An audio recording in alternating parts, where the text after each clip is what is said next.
Buenos días, doctores, ¿me escuchan? Sí, doctora.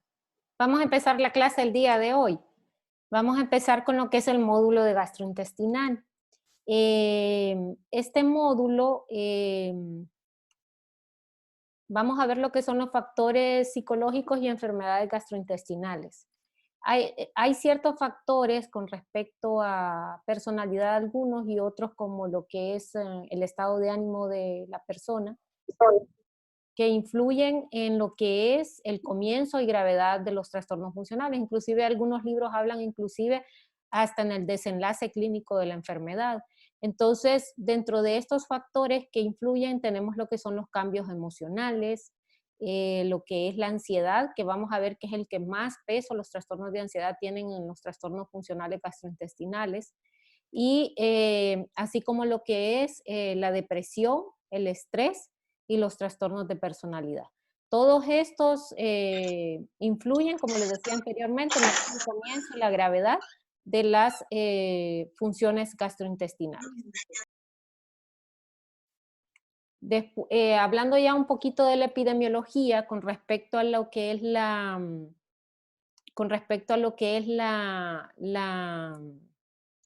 los trastornos funcionales, ustedes van a ver que dentro de ellos, la enfermedad de Crohn, por ejemplo, se ha visto que el 23% tenían trastornos de pánico antes del inicio de los síntomas. Y también ya dándole vuelta y haciendo estudios retrospectivos y a futuro en los pacientes que tienen trastornos de ansiedad, se ha visto que el 30%, inclusive este estudio se hizo con 7.575 personas, 30% de los pacientes que tenían trastorno por pánico tenían también desarrollo de lo que eran síntomas gastrointestinales. Cuando haya alguien, por favor, para participar, admitirme, me avisan. Con respecto a qué es lo que sucede entonces cuando de repente yo estoy sometida a un estrés agudo con respecto a mi respuesta gastrointestinal. ¿Qué es lo que sucede? Entonces, vamos a observar que a lo que es a nivel de esófago, yo voy a presentar aumento del tono del esfínter esofágico superior en reposo e incremento de lo que es la amplitud de contracción del esófago distal. Por eso se le llama en término psicoanalítico globus histérico, pero la gente lo menciona como un nudo en la garganta, como que yo tengo un nudo en la garganta en ese momento. No sé si ustedes han escuchado personas que de repente están comiendo y se atoran y después quedan con ese miedo de llegar a comer alguna carne o algo que sea grande, y entonces cuando lo están comiendo empiezan a sentir más adelante, que se les empieza a trabar la comida. Y a pesar de que pueden hacer cortes bien pequeñitos, igual esa sensación está. Esos pacientes inclusive llegan a desarrollar lo que se le llama una fobia específica, pero hay pacientes que le dicen a uno, como por ejemplo una que yo tengo, que ella refiere que ese nudo en la garganta, si está comiendo sola en casa, ella come con tranquilidad, pero si le toca comer delante de personas extrañas o compañeros donde ella se siente ansiosa, entonces empieza a sentir esa sensación de atragantamiento y entonces prefiere mejor no comer. Entonces, la ansiedad, ella ha hecho la asociación ella misma entre las situaciones estresantes y ese desarrollo del nudo en la garganta. También tenemos en el estómago, ¿no? En el estómago ustedes van a observar que hay disminución de la actividad motora antral, que esto produce las famosas náuseas y vómitos funcionales. No sé si porque a mí yo hago alusión a las películas porque a veces, si bien es cierto, hablan de ficción, pero muchas son de las cosas que se observan en la vida diaria, ¿no? Entonces a veces el ver cómo un escritor y está de acuerdo un productor, un director, inclusive los actores tienen ese conocimiento, aunque sea autóctono, pero es un conocimiento que tienen de medicina. Por ejemplo, en las películas yo lo que he observado con respecto a las náuseas y vómitos funcionales es que de repente hay un policía, ¿no? Ustedes están viendo una película de un policía, que ese policía es nuevo y de repente mira el primer cadáver, no sé si se han fijado, y cuando mira ese cadáver entonces le da ganas de vomitar increíbles y va y vomita y todavía el de la película le dice, no, cerca de la escena no, le dice, porque es una escena del crimen, se tiene que mantener lo más intacta posible, ¿verdad? Y también lo veía, bueno, no sé, en el caso de ustedes, ahí les voy a preguntar, les voy a pedir que me den sus anécdotas. Cuando estudiábamos medicina, tuve una compañera que cuando tuvimos la primera disección de cadáver, fue directo a vomitar. No sé si alguna vez ustedes han observado eso de las náuseas y los vómitos funcionales en alguna situación X. Lejos de la película, no, realmente. Bueno, yo en las películas es que he visto, y la de mi compañera. De ahí tenemos lo que es parte del síndrome y explica parte de lo que es el síndrome de colon irritable cuando uno de los factores predisponentes que más tiene peso es lo que es el estrés, es en el intestino delgado, ¿no? Cómo se produce una reducción de la función motora peristáltica y en el intestino grueso se produce más bien el aumento de la motilidad, que es parte de los síndromes, de la sintomatología del síndrome de colon irritable. Los pacientes con colon irritable jóvenes, si bien es cierto la alimentación y hay bastantes otros factores que influyen, también el estrés, o sea, son pacientes que ellos notan en que hay una asociación así como levantar, encender una lámpara. Cuando ellos están muy estresados, entonces empiezan los episodios de diarrea, empiezan los episodios de estreñimiento. Yo tengo un paciente que inclusive cada vez que iba a reunión de trabajo, empezaba hasta ese día con 10, él padece colon irritable, lo maneja gastroenterología, pero también lo maneja psiquiatría en el seguro. Entonces él va hasta como 10 veces al baño, 12 veces al baño, ya en las reuniones de otros gerentes, que él es un gerente de una de las sucursales, ya saben que él tiene ese problema. Entonces ellos, cuando él dice momentito, ya es normal para ellos porque ya saben que va a ir hasta 10, 12 veces, como les decía anteriormente, pero eso solamente le ocurre cuando tiene reuniones o cuando él come algún alimento que él ya ha relacionado con el colon irritable. Pero esa asociación de las reuniones, independientemente de que coma uno algo que él no debe de comer, porque él ya ha identificado los alimentos que también le desencadenan colon irritable, el estrés de esas reuniones para él es gravísimo, porque él ha notado de que el hablar en público, aunque sean sus compañeros y él los conoce en la reunión obviamente, pero para él es estresante eso, ¿no? Y la comorbilidad psiquiátrica es bien alta en los pacientes con alteraciones funcionales de esófago. Se ve inclusive hasta un 67%, cuando en el resto de la población general lo máximo que vamos a ver es 10, 15%. Entonces, lo que más se ha identificado dentro de los trastornos de ansiedad es el trastorno de ansiedad generalizada en los pacientes que tienen alteraciones funcionales del esófago, así como los otros trastornos de ansiedad. Ahora, ¿por qué? ¿Por qué se da esta asociación tan cercana de lo que es el estrés, las emociones y yo tenga síntomas gastrointestinales? Bueno, el sistema nervioso entérico es complejo y es semiautónomo, ¿no? Y regula lo que son las funciones gastrointestinales como lo que es motilidad gástrica, secreción de ácidos y enzimas, y lo que es flujo sanguíneo e inflamación. Y parte de las funciones del sistema nervioso entérico son mediadas por diferentes sustancias, pero la que más quiero que ustedes recuerden, porque la más importante para psicosomática, es la serotonina.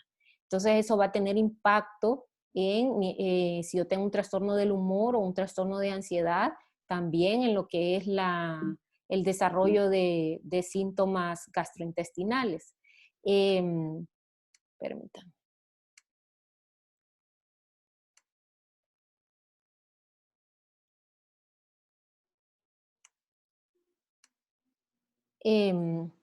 También el nervio vago, jóvenes, que se le llama, es parte del sistema límbico, y el sistema límbico se le llama lo que es el cerebro emocional. Ese establece una vía de respuesta entre lo que son las emociones y el intestino. Y eso se ve reflejado en los pacientes que tienen síndrome de intestino irritable, ¿no? Entonces, hay diferentes mecanismos o vías por las cuales se produce esa asociación. También parte del sistema nervioso entérico regula lo que es la respuesta inmune y puede tener o no respuestas pro y antiinflamatorias. Entonces, por ejemplo, ustedes van a ver que ya antes se creía que la úlcera péptica era una condición meramente psicosomática, pero con el Helicobacter pylori obviamente ya no.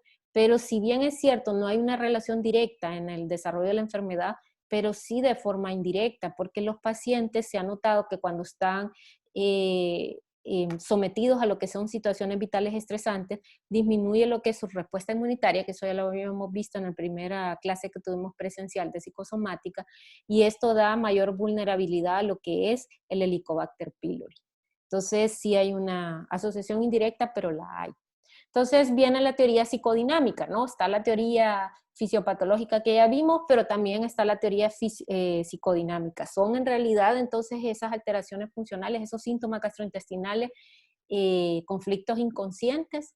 No sé quiénes de ustedes vieron una película cristiana que se llama Cuarto de Guerra.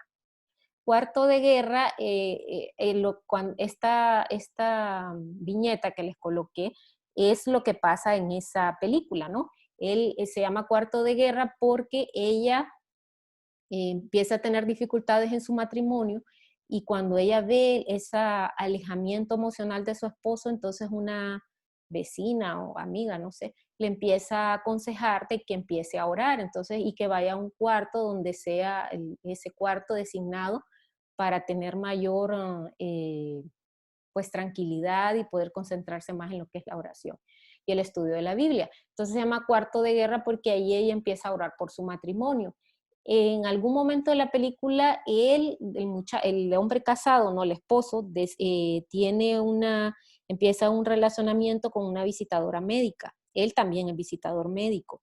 Entonces, cuando ellos van a cenar y tenían la intención de quedarse durmiendo en ese hotel, tener, me imagino, una aventura, él en lo que está comiendo empieza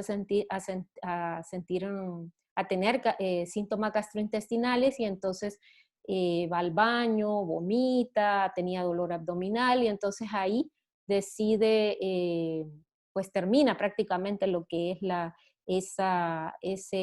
esa situación que se iba a dar. Y al final de la película, pues ellos arreglan sus dificultades y él nunca llegó a serle infiel. Entonces, eso se le llama conflictos inconscientes porque el libro, aunque yo puse esta de la película, pero ese libro de psicoanálisis del doctor Daniel Herrera hace una alusión de un caso de una mujer casada, que fue a una cita amorosa y ella tuvo síntomas gastrointestinales de los pacientes que él evaluó, ¿verdad? Entonces, eso lo obligó a ella a suspender también el evento, al igual que en la película. Entonces, por eso se dice que puede haber una asociación también con conflictos inconscientes. Ahora, es importante que ustedes tomen en cuenta los efectos gastrointestinales de los fármacos. Eso es bien importante, porque los fármacos de nosotros pueden auxiliarlos, pero también pueden ser un dolor de cabeza si no los conocen.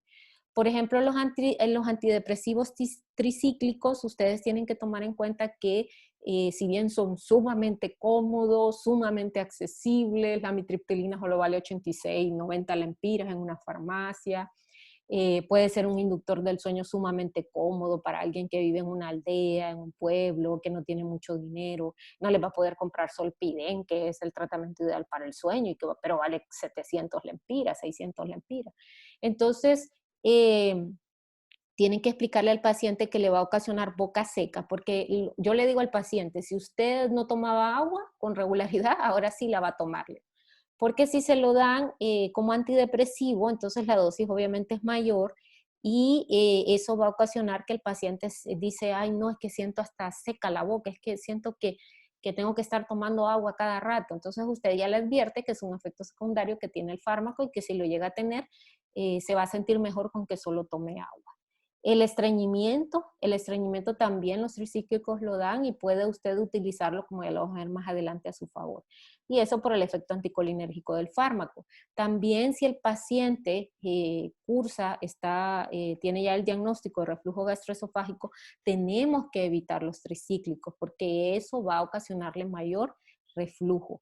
y puede ser benéfico para mejorar la diarrea en los pacientes con síndrome de intestino irritable. Cuando este paciente, gerente de esa sucursal que les digo, de esa empresa, me lo pasa a gastro, el paciente cumplía criterios de trastorno de ansiedad. Entonces, yo pude haber elegido entre los tantas familias de antidepresivos que hay, pero elegí justamente los tricíclicos, específicamente la imipramina, porque la imipramina me iba a ayudar doblemente, me iba a ayudar a que él le redujera su ansiedad y también le iba a ayudar a que le diera estreñimiento. Entonces, de las 12 veces que iba, cuando iba a las reuniones de trabajo, ya no es que se le quitó al 100%, jóvenes, yo no les voy a mentir, ya por lo menos ya solo va 2, 3 veces máximo, pero entre 12 y 3 máximo hay una gran diferencia.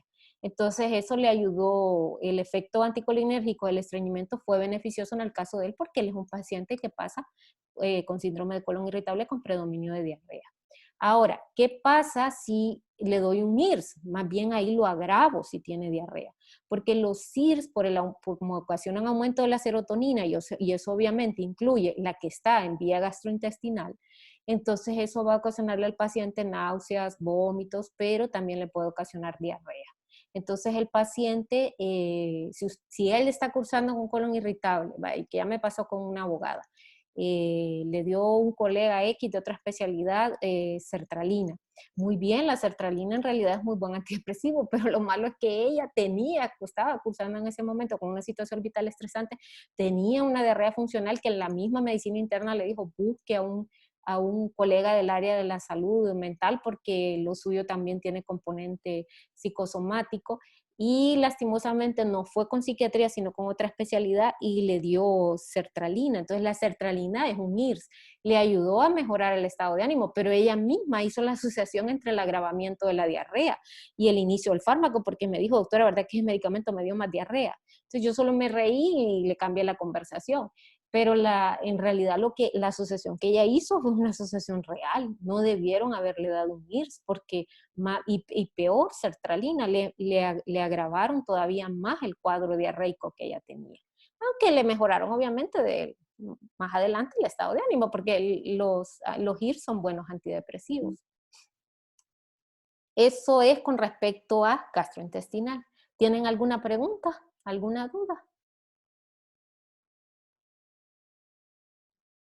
¿No, jóvenes? Bueno, entonces ahora vamos a ver rápidamente lo que es el módulo de psico-oncología.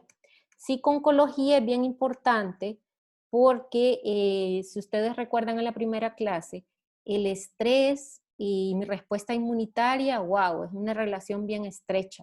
Por eso de repente ustedes van a tener pacientes que padecen de, ¿cómo que se llama? De herpes labial y lo primero que le dice el paciente, y sin necesidad de que uno le pregunte, es que viera, doctora, cómo ha estado tenso y hasta me brotó el herpes. Y yo ya sé que cuando ando bien estresado es que me sale el herpes. No sé si ustedes han escuchado esa frase.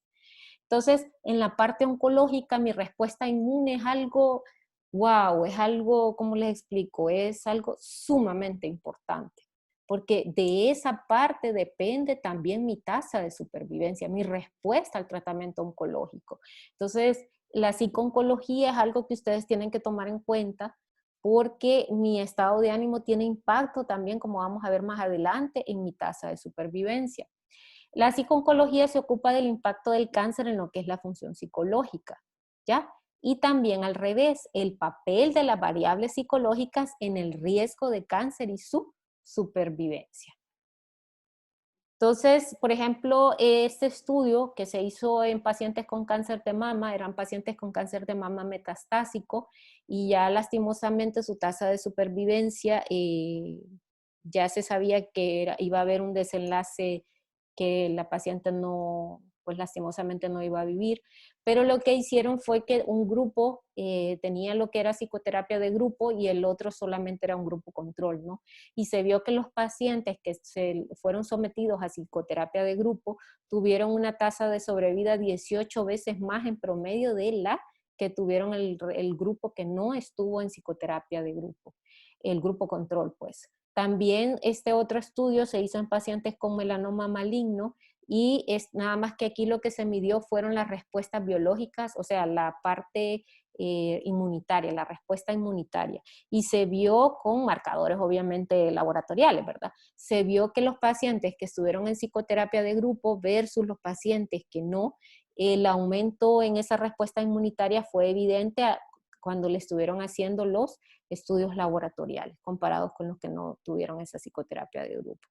Entonces, ¿qué pasa cuando a mí me dicen que yo tengo un diagnóstico de cáncer? Con respecto a los trastornos psiquiátricos que yo puedo llegar a desarrollar, porque es que una cosa es que usted me diga, mire, tiene un hongo en la uña o tiene gripe o o vaya, o tiene una gastritis, a que me diga, mire, usted tiene cáncer de mama, mire, usted tiene cáncer hepático, mire, usted tiene cáncer de próstata. O sea, el impacto que esa noticia tiene para mí, wow, es muy diferente a cualquier otra enfermedad que ustedes me puedan dar. Entonces, se produce un trastorno adaptativo en el 68% de los pacientes. Entonces, este trastorno adaptativo me puede ocasionar diferentes reacciones. Está la reacción depresiva, me puede dar una reacción ansiosa o me puede dar una reacción mixta, donde yo tenga tanto síntomas depresivos como síntomas ansiosos. Y también puede ocasionar que yo cumpla criterios de un trastorno depresivo mayor en 13% de los pacientes. Ahora, ¿cuáles son reacciones psicológicas al enterarse de que yo tengo cáncer? Primero, miedo a la muerte, ¿no? Porque el oncólogo jamás me va a garantizar, mire, yo le aseguro al 100% que usted va a vivir. Eso jamás lo hacen. Porque usted siempre hay un porcentaje, aunque sea la etapa 1 y que tenga un 97% de probabilidades de yo vivir, pero igual yo puedo estar en ese otro 3%. Entonces el oncólogo siempre le habla, son altas sus probabilidades de vivir, pero jamás le dice a uno, yo le aseguro al 100% de que usted va a vivir. Entonces ese miedo a la muerte de estar yo en ese 2% o en ese 3%, entonces ocasiona de que el paciente empiece a cuestionarse las cosas que hizo mal, y si me voy a ir al cielo, doctora, o me voy a ir al infierno, o la que más me dicen, yo no estoy todavía preparada para morir o preparado para morir, hay cosas que yo quiero rectificar, hay cosas que yo quiero hacer, quiero ver crecer a mis hijos, quiero ver crecer a mis nietos. O sea, es un bombardeo, jóvenes, de recriminar lo que hice en el pasado y extrañar lo que pude haber hecho en el futuro. Entonces ese impacto en el paciente es increíble. También hay que dar desfigurados porque aunque uno trate de suavizarle, el hecho de que a mí me quiten una mama y me dejen la otra, por más que uno quiera acostumbrarse, pero es un hoyo que uno tiene ahí, jóvenes. O sea, usted tiene una mama y no tiene la otra, pónganse a pensar ustedes las mujeres, o en el cáncer testicular, que usted queda con un testículo y con el otro no. O sea, el hecho de tener una cicatriz en el abdomen que parece línea, pero de lado a lado, y si usted todavía desarrolla queloides y queda con aquella cicatriz está horrible, o sea, o como un paciente que me tocó que el mismo oncólogo me decía que el estado de ánimo de él fue lo que lo, lo llevó a la muerte. Le quitaron un brazo porque él tenía un osteosarcoma y le tuvieron que amputar el codo, porque o era quitarle el brazo o era que él viviera. Pero ese hombre se deprimió de una manera que ustedes no tienen idea, no quiso volver a levantarse de la cama. Por más que lo intentamos, ¿no? Y obviamente un paciente encamado es un paciente de riesgo, es un paciente que eh, pasó lo que tenía que pasar, pues tuvo una complicación por estar encamado. Miedo también a la invalidez, porque no es lo mismo que yo sea completamente independiente a que yo tenga un grado de discapacidad por esa afectación que me ocasionó. Entonces, por ejemplo, en el caso de los pacientes, por ejemplo, él me decía, ¿no? Ya ni siquiera puedo manejar. Yo adoraba, yo era prácticamente el chofer de mi familia. Ahora ni siquiera puedo manejar. Entonces, y tenía razón, él se sentía bien útil, tenía 70 y pico de años ese señor, que en paz descanse, y él se sentía útil, aunque sea siendo el chofer, pero era el chofer, se sentía útil, él iba a traer sus nietas, su hija, y ya sin un brazo ya no la podía hacer.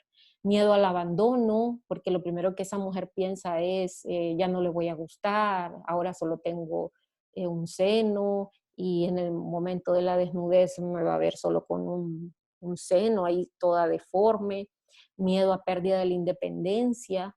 Eso es algo bien importante porque a veces uno no comprende que dice, no, quédese aquí y aquí está a salvo, pero es que a veces uno no quiere solamente estar a salvo, quiere también hacer las cosas que normalmente le gusta a uno hacer, el ser independiente, ¿no? Miedo a la pérdida de las relaciones sociales, porque en Honduras usted tiene un barro, y así es en Latinoamérica, usted tiene un barro y ya tiene un miles de apodos, ¿no? El Pusito, mira, el rayador, ay, yo no sé qué tanto escuchaban en el colegio, ¿no? Entonces, usted tiene una mínima afectación diferente a las demás y ya es objeto de burlas, ¿no? Entonces, esa pérdida de las relaciones sociales, el paciente prefiere abstenerse por los comentarios, por lo que lo fueran a herir, obviamente, preocupación por la situación económica jóvenes, porque si un consejo les doy sabio es, si ustedes pueden asegurar a su familia y ustedes mismos asegurarse de forma personal en el seguro, háganlo. Háganlo porque yo he visto bastantes colegas de médicos que no han asegurado a sus papás. Me pasó hace poco con una colega internista, le dio cáncer de mama y ella se le fue todo el dinero porque simplemente en la institución pública un mes había quimio, el otro mes no había. Entonces le tocaba comprarla y ella hablaba de 100.000 lempiras para un tratamiento oncológico. Y de ahí iba a radioterapia, y la radioterapia era mucho más cara que la quimioterapia.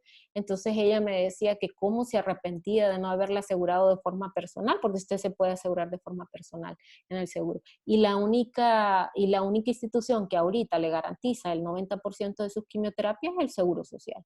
De ahí San Felipe y todas esas instituciones, no, jóvenes, no les asegura.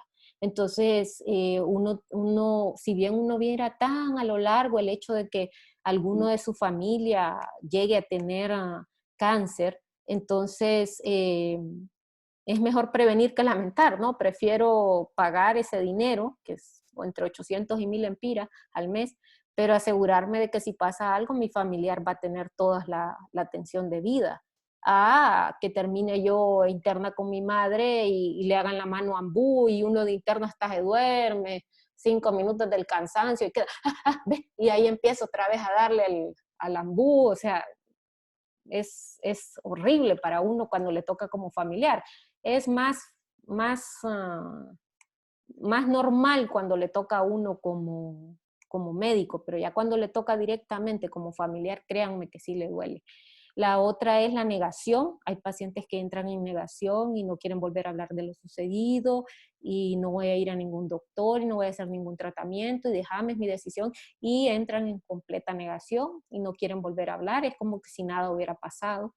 Entran en ira porque a mí, si yo soy buena persona, si yo no le he hecho nada malo a nadie, ¿por qué me está castigando Dios de esta forma? Entonces empiezan a sentir una ira porque yo desperdicié mi vida siendo buena persona, siguiendo las reglas y a aquel no le pasa nada y es más pícaro que lo pícaro. Empieza a sentir crisis de ansiedad el paciente y empieza a sentir culpa, ¿no? Las cosas que hice en el pasado, Dios me está castigando y entonces me está enseñando una lección. Lo que yo hice, tal cosa que hice X, eso es lo que me está sucediendo. Por ejemplo, en el paciente que les decía que le amputaron el brazo y de ahí falleció, ese paciente empezó a sentir mucha culpa por las cosas que había hecho en el pasado, o sea, y estaba en cuidados intensivos y medio podía hablar y le decía a la esposa, perdóname, perdóname, nunca debía haberte tratado con indiferencia, y entonces esa culpa lo deprimió de una forma bastante increíble a él. Le dio bastante duro porque él decía de que eso le había sucedido por las cosas que él había cometido en el pasado, las cosas incorrectas que él había hecho en el pasado. Entonces, esos jóvenes tienen impacto porque el oncólogo me decía, y la respuesta de él hubiera sido muy diferente si el estado de ánimo de él no se hubiera venido abajo de esa forma. Porque solamente uno como psiquiatra y el paciente que uno ahonda en todo lo que piensa, en sus temores, en todo lo que el paciente siente, se da cuenta de las cosas que el paciente siente, pues entonces da pesar porque el paciente, perdón, joven, se me fue, el paciente no es alguien ajeno a lo que le sucede alrededor. El paciente empieza, como le digo, a analizar desde las cositas chiquitas que hice desde pequeño, y es como que él mismo se pone en el banquillo de los acusados y empieza a recriminarse cada una de las cosas que hizo mal. Entonces eso lo ve como un castigo merecido. Entonces la dificultad es que eso disminuye el estado de ánimo y alteran el estado de ánimo, y eso disminuye lo que es la respuesta inmunitaria. Entonces tienen que tomarlo en cuenta, porque el paciente, si tiene un trastorno del estado de ánimo, le va a afectar en su respuesta inmunitaria, lastimosamente, y eso puede ser una variable bien imponente en lo que es la tasa de supervivencia a la hora de que el paciente pues llegue a fallecer, inclusive porque no le interese continuar el tratamiento, o porque, como les decía, con este paciente que estaba encamado y al final murió de una complicación por ser un paciente encamado, no porque en realidad el cáncer le hubiera llegado a una etapa final. Bueno, jóvenes, ¿tienen alguna pregunta, alguna duda? No. Bueno, Doctora, con respecto a los pacientes oncológicos, como los médicos no le van a dar una certeza de que todo va a salir bien, pero no. entonces antes de que sean sometidos a un tratamiento son enviados a tratamiento con un psicólogo o a psiquiatría. Fíjese que la mayoría no, lastimosamente se enfocan tanto en la parte oncológica, y usted vaya a la quimio y usted le voy a poner medicamento para que no vomite, y la parte, algunos oncólogos sí, otros oncólogos no. Depende, la verdad, del especialista que a usted le toque, lastimosamente. Y a veces lo Doctora, hacen ya cuando el paciente está sumamente deprimido, ya cuando uno puede aportar, pero muy poco, porque ya, como ese paciente que les digo que estuvo encamado, ya lo hizo el familiar ya cuando prácticamente faltaban pocos días para que él falleciera. Entonces fue muy poca la ayuda que yo pude dar. doctora, Sí. una consulta. ¿Qué tan ético es decirle a un paciente que, o sea, prácticamente ya está en las últimas? Porque a No, mí me pasó un caso que yo hice una historia clínica de una traqueostomía, de una persona con un cáncer de tráquea, que tenía metástasis en pulmón, tenía metástasis en ganglios, tenía metástasis creo que en otras partes. Y yo, como obviamente él no podía hablar, con quien yo hice la historia fue con la esposa. Y la esposa llorando me preguntó, dígame si se va a morir, porque yo le pregunto al doctor y no me dice nada. Y el paciente estaba súper grave. Y obviamente yo lo que le dije es, no, usted tiene que preguntarle bien al doctor eh, para que él le diga. Porque sí, yo le dije, sí está delicado, le digo yo, pero tiene que preguntarle mejor al doctor, pero los doctores no le decían nada a ellos. En este caso, ¿cómo nosotros como estudiantes podríamos abordar? Simplemente obviar la respuesta o tratar de dárselo como vaya preparándose o por cualquier cosa o hay una probabilidad alta o ese tipo de cosas, porque a ella no le dieron respuesta, o sea, llevaba como 7 meses y todavía no le decían nada. Y lo que en los exámenes, o sea, él estaba que ya se iba a morir. Lo que pasa, doctor, es que los porcentajes no los manejamos nosotros, solo oncología. A veces medicina interna es el que más interactúa con el paciente, pero medicina interna ni ellos mismos se atreven a hablar sobre porcentajes. Generalmente interconsultan a oncología, oncología va en un momento donde el familiar lo sacan y entonces por eso no habla directamente con el oncólogo, pero el oncólogo es el único que lo puede dar. Yo hice el internado en San Pedro cuando no existían residentes, y ahí me gustó bastante porque uno era como lo que es, un médico prácticamente, que ya está haciendo su práctica. no como mandadero, como se acostumbra en Tegucigalpa. Y me acuerdo que cuando entré a la sala de oncología, cuando era interna en cirugía, me dijo el oncólogo, a usted le van a preguntar, es normal que le pregunten, usted siempre diga que tiene que hablarlo con el oncólogo, porque los únicos que manejamos experiencia clínica y números teóricos somos nosotros y somos los únicos que le podemos dar tanto esperanzas o desesperanza, pero eso ya les corresponde a ellos. Entonces, en eso sí no les recomiendo que lo hagan. Les quería hablar, jóvenes, de que ya mañana vamos a recibir cursos en línea de cómo hacer exámenes en línea con las plataformas de la universidad. Entonces, creo que ya la otra semana ya tendría alguna respuesta con respecto a la evaluación del contenido, ¿no? Algo. Entonces, por eso no les mandé los casos clínicos, sino que voy a poner tareas un poco más sencillas para así poder desarrollar el contenido de forma más normal, pues, a través de los exámenes. Entonces, por eso es que no se los coloqué. Ya se nos dio la orden de inscribirnos y ya nos inscribimos y vamos a empezar mañana ya el curso en línea con respecto a hacer exámenes en línea. Doctora, Uh-huh. tengo una pregunta.